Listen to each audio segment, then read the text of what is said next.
پیدا ہوئے، ماں باپ نے نام مسلمانوں جیسا رکھ لیا اور ہم نے گویا کہ مسلمانی کا حق ادا کر دیا۔ یہ جو چند روایتوں کا نام ہم نے مسلمانی کر رکھا ہے، یہ اسلام نہیں۔ اسلام شہادت گاہ الفت میں قدم رکھنے کا نام ہے۔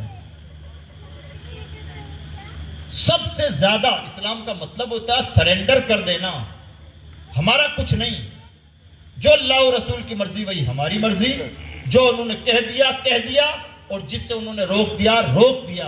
ما آتاکم الرسول فخذوہ، کوئی عقل کا استعمال نہیں، جو رسول دے لے لیا، اور جس سے رسول نے روک دیا رک گئے۔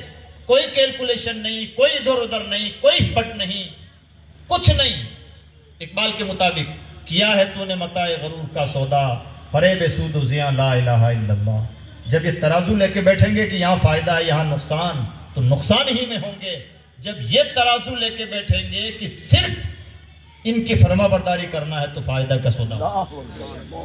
اس لیے عزیز دوستو، اس جذبے کے ساتھ اسلام کو پڑھیں، سمجھیں، حضور کی زندگی کا مطالعہ کریں۔ بہتوں کی داستان ہمیں معلوم ہے، ہمیں بہتوں کا کردار معلوم ہے۔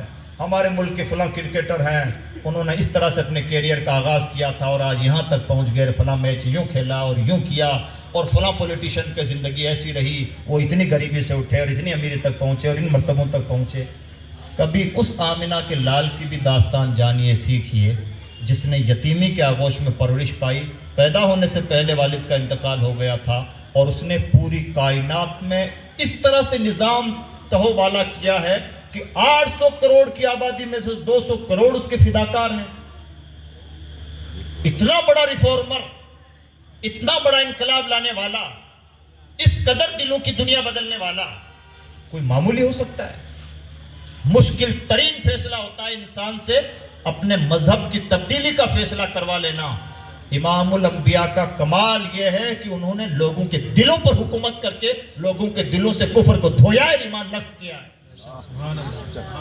اس لیے اسی ذات سے دل لگائیں، انہی سے یاری اختیار کریں، انہی کو پڑھیں، انہی کی سنتوں پر مرنا اور انہی کے اداؤں پر مٹنا سیکھیں۔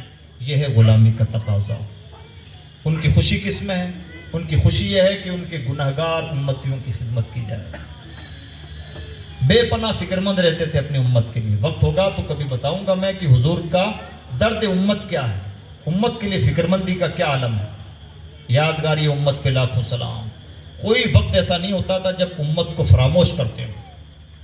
اس لیے اگر ہم چاہتے ہیں کہ ان کی رضا حاصل کریں، ان سے غلامی کی سند حاصل کریں، ابھی تو ہمارا کہنا ہے کہ یا رسول اللہ ہم آپ کے غلام ہیں، اور یا رسول اللہ کا نعرہ لگا رہے ہیں، اور چند جھنڈوں تک اور چند چیزوں تک ہم نے جو غلامی رسالت کو محدود کر رکھا ہے، یہ ہماری چھوٹی سوچ ہے۔ کمال تو یہ ہے کہ ہم ہی نہ کہیں کہ ہم آپ کے غلام ہیں، وہ کہیں کہ یہ میرا غلام ہے۔ لیکن یہاں تک پہنچتے بڑی قربانیاں درکار ہوتی ہیں۔ اس لیے بہت احترام کے ساتھ فائنلی گزارش یہ ہے، اگر آپ امت کے لیے کچھ بھلا کرنا چاہتے ہیں تو حضور کو خوش کرنے کا بہترین طریقہ ہے، اور امت کا بھلا کرنے کا آج کے دور میں بہترین طریقہ یہ ہے کہ ایجوکیشن پہ ورک کیجیے۔ حضور جاہلوں کے امام نہیں، علم کے امام ہیں، اور امت کا بڑا پرابلم اس وقت جہالت ہے، لہٰذا ایجوکیشن پہ محنت کیجیے، اچھی کوالٹی کے مدرسے، اچھی کوالٹی کے اسکول، اور انہی دو چیزوں پہ زیادہ محنت کیجیے، اسکولنگ پہ اور مکاتب پر بہترین انداز سے محنت کیجیے تاکہ رزلٹ آئے اور امت مسلمہ کو بطور امت مسلمہ وقار حاصل۔ دوسری محنت کیجیے مالی طور پر اپنی قوم کو اپنے پاؤں پر کھڑا کرنے پر۔ حدیث پاک میں فرمایا پیغمبر اسلام نے، ان کی نگاہ کہاں تک دیکھتی تھی، فرماتے ہیں کاد الفقر ان یکون کفرا، بہت ساری غریبیاں ایسی ہوتی ہیں جو کفر کا سبب بن جاتی ہیں۔ آج کے دور میں ایسا ہو رہا ہے، سستے داموں میں ایمان خرید لیا جاتا ہے۔ وجہ یہ ہے کہ ہمارا امیر اپنی بیٹیوں کے ناز نخروں والی شادی میں بزی ہے، اور کسی کو اللہ نے پیسے دے دیے ہیں تو مہنگے مکان اور گاڑیاں اور بنگلوں کے علاوہ، فیشن کے علاوہ اسے فرصت ہی نہیں ملتی۔ وہ سمجھتا ہے کہ میں ہول سول اس کا مالک ہوں، وہ یہ بھول جاتا ہے کہ مجھے اپنی ایک ایک پائی کا اللہ کی بارگاہ میں جواب دہ ہونا ہے۔ شادیاں سستی، مکان سستے، اور اپنی تمام تقریبات سستی، بلکہ مسجدیں بھی سادہ انداز کی بنائیے۔ جتنا زیادہ پیسہ خرچ کر سکتے ہیں ایجوکیشن پہ خرچ کیجیے۔ اور قوم کو مالی طور پر مضبوط کرنے میں خرچ کیجیے. اور جو خرافات ہیں معاشرے میں، جیسے ڈرگس، نشہ بہت بڑی بیماری بنتا جا رہا ہے، اس کے لیے نوجوانوں سے گزارش ہے کہ مہم چھیڑیں اور جو کر سکتے ہیں کریں. اور کوئی بھی کام اس لیے کریں کہ حضور کے امتی ہیں، اس لیے نہ کریں کہ مجھے اس میں ریٹرن کچھ ملے گا. ہمارا یہ رونا ہوتا ہے جی میں نے فلاں مصیبت کے وقت اس کے کام آیا تھا اور میں جب مصیبت میں گرفتار ہوا تو مجھے کام ہی نہ آیا. جی نہیں، آپ کسی سے امید کیوں رکھ رہے ہیں؟ آپ کسی کی خدمت صرف اس لیے کیجیے کہ رسول اللہ کا امتی ہے، جو چاہیے انہی سے چاہیے، تم سے کچھ چاہیے بھی نہیں. آخر میں ایک حدیث پر اپنی بات ختم کر دوں. امام طبرانی نے اسے کوٹ کیا ہے. حضور نبی اکرم صلی اللہ علیہ وسلم کی عبرتناک حدیث ہے. فرماتے ہیں من اصبح ولم یہتم بامور المسلمین فلیس منہم. جس شخص کی ایک صبح اس حال میں ہو کہ اسے امت مسلمہ کی فکر نہیں، وہ مسلمانوں میں سے ہے ہی نہیں.